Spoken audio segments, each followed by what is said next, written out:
রূপচাঁদা, রূপচাঁদা, রূপচাঁদা মাশাআল্লাহ অনেক দিন পরে আজকে আবার একদম ফ্রেশ, টাটকা, চকচকে, ঝকঝকে রূপচাঁদা চলে আসলো। আমাদের রূপচাঁদা মাছগুলো কিন্তু অন্য যে কোনো জায়গার যে কোনো রূপচাঁদার থেকে একটু আলাদা। এর কারণ হচ্ছে আমরা আমাদের এই রূপচাঁদা মাছগুলো নেই সরাসরি আমাদের এখানকার লোকাল জেলেদের থেকে।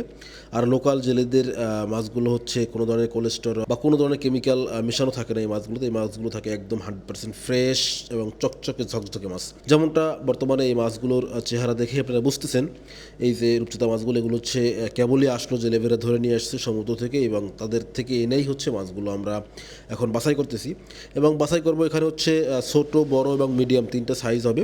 তো আপাতত আমরা এখানে হচ্ছে কিছু মিডিয়াম সাইজের মাছ ওয়েট করতেছি এবং এগুলো ওয়েট করার কারণ হচ্ছে এই মাছগুলো চলে যাবে আমাদের একজন সম্মানিত কাস্টমারের ঠিকানায়। ব্যাস এখানে আমরা 5 কেজি রূপচাঁদা মাছ নিয়েছি এবং 5 কেজি রূপচাঁদা সাথে যাবে হচ্ছে একটি ভেটকি মাছ বা কোরাল মাছ, যেটা হচ্ছে সুন্দরবনের কোরাল।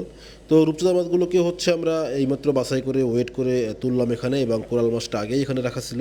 এই যে কোরাল মাছটা দেখতে পাচ্ছেন, এই কোরাল মাছটার ওয়েট আছে 8 কেজি 600 গ্রাম।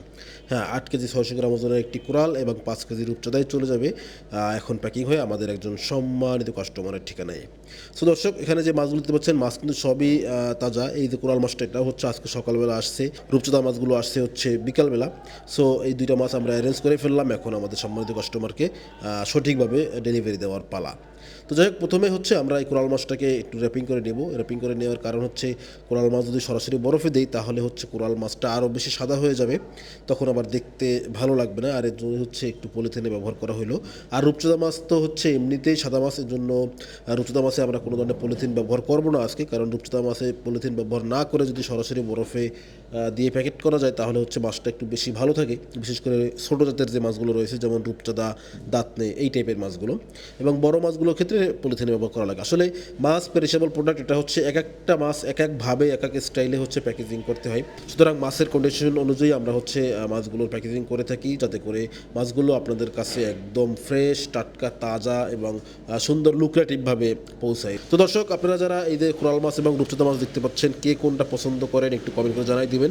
আর এমন মাছের স্বাদ যারা নিতে চান তারা যোগাযোগ করবেন ফিশ ভ্যালিতে। এই ভিডিও ডিসক্রিপশন বক্সে করলেই fish valley WhatsApp number, cellphone number, website URL সহ যাবতীয় সকল ইনফরমেশন পাবেন। তো আমাদের মাছ কিন্তু দেওয়া শেষ, যদিও এখনও অল্প কিছু রূপচাঁদা বাকি রয়েছে, সেগুলো দিব। তবে তার আগে হচ্ছে 1 লেয়ার বরফ দিয়ে নেব। 1 লেয়ার বরফ, তারপরে মাছ, তারপর আবার 1 লেয়ার বরফ, তারপর আবার মাছ, এভাবে করেই কিন্তু আমাদের এই প্যাকেজিংগুলো কমপ্লিট করা হয়ে থাকে। মাশাআল্লাহ, আমাদের এই ককশিটে সব মাছগুলোই দেওয়া একদম শেষ প্রায়।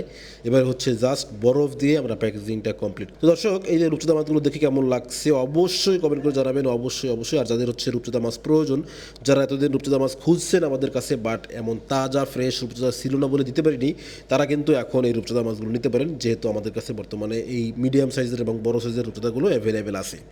সো আজকে আর বেশি কথা বাড়াবো না, জাস্ট আমাদের প্যাকেজিংটাই আপনাদেরকে দেখাইলাম। প্যাকেজিংটা কেমন ছিল অবশ্যই কমেন্ট করে জানাবেন এবং এমন মাছের স্বাদ যারা নিতে চান তারা যোগাযোগ করবেন ফিশ ভ্যালিতে, আর বিস্তারিত পাবেন এই ভিডিও ডিসক্রিপশন। তো আজ এখানে বিদায় নিচ্ছি, সবাই ভালো থাকবেন, চারপাশের সবাইকে ভালো রাখবেন, অ্যাডভেঞ্চার বিডি ও ফিশ ভ্যালির সাথেই থাকবেন। আল্লাহ হাফেজ।